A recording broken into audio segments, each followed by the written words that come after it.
Bharatiya Janata party से पूछना चाहता हूं, खासतौर से प्रधानमंत्री नरेंद्र मोदी को, आपने किस व्यक्ति को सांसद पद के लिए चुनाव लड़वाया है? एक ट्रोल को, एक ऐसी व्यक्ति को जो इस तरह से बार बार हमारे किसानों का अपमान करती हैं? तो जो बांग्लादेश में हुआ है ना, वो यहां होते हुए भी देर नहीं लगनी थी। अगर हमारे इतने शीर्ष नेतृत्व जो हमारे इतने सशक्त नहीं होते, यहाँ पे जब फार्मर्स प्रोटेस्ट हुए, वहां पे लाशें लटकी थी, वहां पे रेप हो रहे थे, और जब वो किसानों के हितकारी बिल जो वापस लिए गए थे, तो पूरा देश जो है वो चौंक गया था। और वो किसान आज भी वहां बैठे हैं, उन्होंने कभी सोचा ही नहीं ये बिल वापस होगा। वो बड़ी लंबी प्लानिंग थी, जैसे बांग्लादेश में हुई है। लाशें लटकी हुई थी, रेप हो रहे थे। कंगना रनावत ने क्या हमारे किसानों का अपमान करने का बीड़ा उठा लिया है? किसानों का आंदोलन हुआ था, आप खुद जानते हैं दोस्तों, कम से कम 500 किसान मारे गए थे, शहीद हो गए थे। आंकड़ा 700 का बताया जा रहा है। 700 किसान।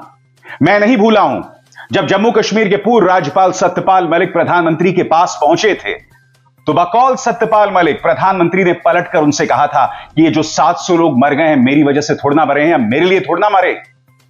और आज कंगना रनावत अपनी डब्बा फिल्म को प्रमोट करने के लिए एक इंटरव्यू देती हैं और यह कहती हैं कि जब किसानों का आंदोलन चल रहा था, तब लाशें लटकी हुई थी, रेप हो रहे थे। जब किसान आंदोलन चल रहा था, तब इन्होंने कई विवादास्पद बयान दिए थे। तब इन्होंने किसानों को ऑपरेशन ब्लू स्टार की याद दिलाई थी, जिसके बाद आपको याद है सिखों का नरसंहार हुआ था। इंदिरा गांधी की याद दिलाई थी।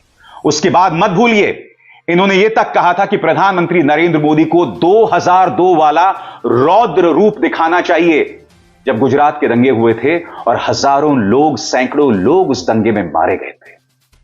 उसके चलते कंगना रनावत को सोशल मीडिया पर इन पर पाबंदी लगा दी गई थी। मगर कंगना रनावत जैसे लोग, तथा कथित सांसद, अहिंसात्मक आंदोलनों को कहीं ना कहीं अपराध की श्रेणी में मान रही हैं। यानी कि इस देश में अब आंदोलन भी नहीं किया जा सकता। अरे इस देश को आजादी मिली थी आंदोलनों के जरिए। मैं जानता हूं कंगना कि आपकी उस खाली सोच का ही परिणाम है कि आपने ये कहा था कि 2014 में देश को आजादी मिली थी। आपकी उसी खाली सोच का परिणाम है कि आपने ये कहा था कि देश के पहले प्रधानमंत्री सुभाष चंद्र बोस थे।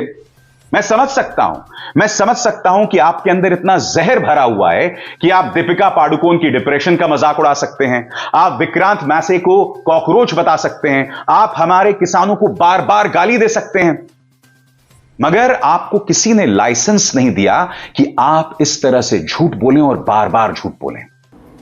तो इस तरह के षड्यंत्र, और आपको क्या लगता है किसानों, चाइना, अमेरिका, इस तरह की जो विदेशी जो शक्तियां हैं वो यहाँ काम कर रही हैं, और ये फिल्मी लोग हैं, इनको लगता है कि इनकी ये दुकान चलती रहेगी अगर देश चाहे जाए भाड़ में। ऐसा नहीं होता है। देश अगर भाड़ में जाएगा तो आप भी साथ में भाड़ में जाएंगे। ये बात जो है इनको रोज रिमाइंड करानी चाहिए। पर खैर, जितनी इनकी बुद्धि है उतनी इनकी करतूतें भी हैं। कांग्रेस ने कंगना के इस बयान पर करारा प्रहार किया है, पलटवार किया है। कांग्रेस की प्रवक्ता सुप्रिया सुनेत और उनके कुछ सवाल। क्या यह कंगना की निजी राय है या यह बीजेपी और सरकार का मत है?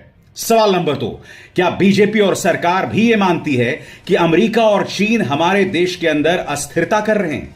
अगर मोदी सरकार को लगता है कि विदेशी ताकतें हमारे देश के अंदरूनी मामलों में दखल दे रहे हैं, तो इसके बारे में क्या कदम उठाए जा रहे हैं? किसानों को बीजेपी नेताओं ने बहुत अपशब्द बोले हैं।